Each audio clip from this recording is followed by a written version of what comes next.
Mengapa penting mengenali tipe kepribadian dan gaya belajar anak?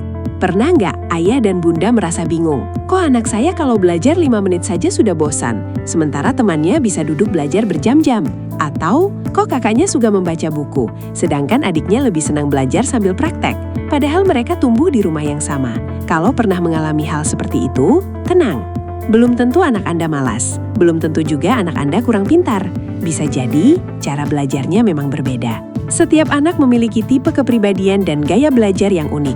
Ada anak yang mudah memahami pelajaran dengan melihat gambar.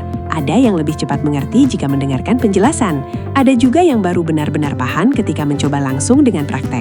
Begitu pula dengan kepribadian. Ada anak yang percaya diri berbicara di depan banyak orang. Ada yang lebih nyaman berpikir tenang sebelum menyampaikan pendapat. Ada yang senang bekerja sama dalam kelompok.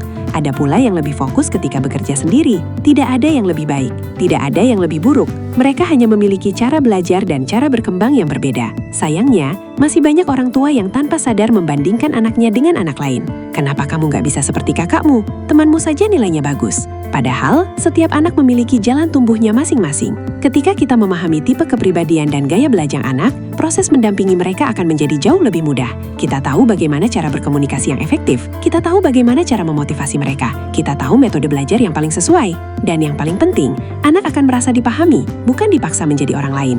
Di Jari Bakat Indonesia, kami membantu orang tua mengenali karakter dan kecenderungan gaya belajar anak melalui laporan yang lengkap dan mudah dipahami. Di dalam aplikasi, Anda dapat melihat berbagai informasi penting, mulai dari tipe kepribadian, gaya belajar, potensi kecerdasan, pola otak, bahasa cinta, hingga rekomendasi bidang studi dan profesi. Semua informasi ini menjadi panduan agar orang tua, guru maupun sekolah dapat memberikan pendampingan yang lebih tepat sesuai karakter setiap anak. Karena tujuan pendidikan bukan hanya membuat anak mendapatkan nilai yang tinggi, tetapi membantu mereka tumbuh menjadi pribadi yang percaya diri, bahagia, dan berkembang sesuai dengan potensi terbaiknya. Jari Bakat Indonesia, kenali potensi, pahami karakter, temukan cara belajar terbaik untuk masa depan yang lebih gemilang.